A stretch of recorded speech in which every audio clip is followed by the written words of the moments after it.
Hello friends, ഇന്ന് നമുക്കൊരു spicy puff rice എങ്ങനെ ഉണ്ടാക്കുന്നതെന്ന് നോക്കാം. അതിനായി കുറച്ചൊരു പാക്കറ്റ് പഫ് റൈസ്, പിന്നെ കുറച്ച് പൊടിയായിട്ട് അരിഞ്ഞ പപ്പടം, കറിവേപ്പില, പച്ചമുളക്, മഞ്ഞൾപ്പൊടി, ജീരകം, കടുക്, ഉപ്പ്. നമ്മൾ ആദ്യം ഒരു കടായി ചൂടായി കഴിയുമ്പോൾ അതിലേക്ക് എണ്ണ ഒഴിക്കാം. വെളിച്ചെണ്ണ യൂസ് ചെയ്ത് അതിലേക്ക് കടുക് ഇട്ട് കൊടുക്കാം.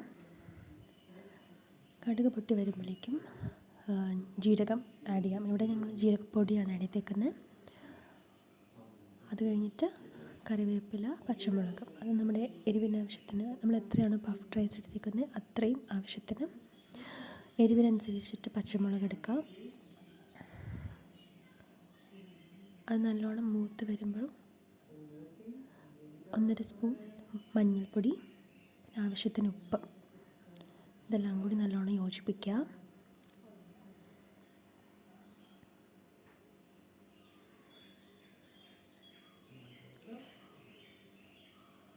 എന്നിട്ട് അതിലേക്ക് ഈ പഫ് റൈസ് അത് ആഡ് ചെയ്ത് കൊടുക്കാം.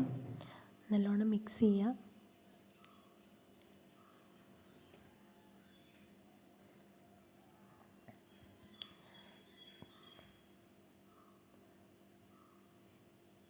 എല്ലാം നല്ലോണം ഇളക്കി കൊടുക്കുക. സ്പൈസസ് എല്ലാം എല്ലായിടത്തും ആവുന്ന രീതിയിൽ. അത് കഴിഞ്ഞിട്ട് പപ്പടം വറുത്തിട്ടിട്ടുണ്ട്.